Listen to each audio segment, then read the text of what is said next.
kwa adhimisho la Ekaristi Takatifu mchana wa leo, na kwa namna pekee kanisa linafanya kumbukumbu ya Mtakatifu Bonaventure, askofu na mwalimu wa kanisa. Yeye ambaye anasifika sana kama mwalimu mzuri wa teolojia, elimu kuhusu Mungu, lakini halikadhalika anasifika kuwa kama mwanafalsafa, akiwa mahiri sana katika mambo hayo yote mawili.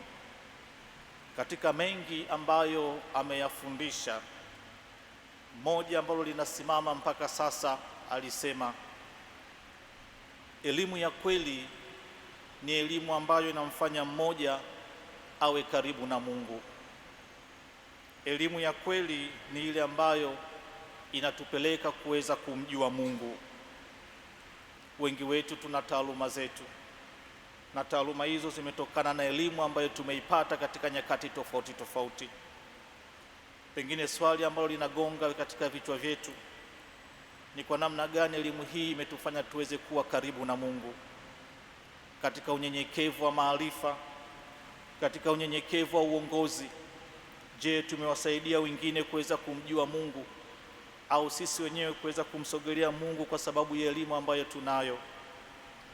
Lakini kinyume chake tunaona kuwa ni kweli, kwa jinsi ambavyo mmoja anaelimika ndipo ambapo anajaa kiburi, anakosa kuwa mnyenyekevu kwa sababu ya elimu ambayo anayo, na anajitenga na Mungu, anajitenga na watu.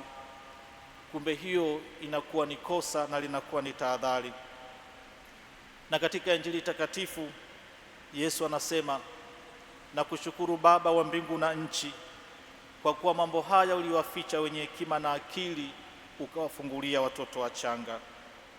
Mtoto mchanga ni mnyofu, mtoto mchanga anawategemea wazazi wake, mtoto mchanga hana hila. Huyu ambaye anamtegemea Mungu, huyu ambaye anamuona Mungu ndiyo mtetezi wake. Tunapokusanyika mchana wa leo kuadhimisha la misa takatifu, tumwombe Mungu Roho Mtakatifu atujalie unyenyekevu, elimu ambayo tunayo tuweze kuitumia vizuri kumpenda Mungu, kuwa karibu naye na kuwavutia wengine. Hapa na pale tumejaa kiburi, na hivyo hatukuenenda vizuri. Tuanze sasa kwa kujuta dhambi zetu, tupate kustahilishwa kuadhimisha mafumbo haya matakatifu.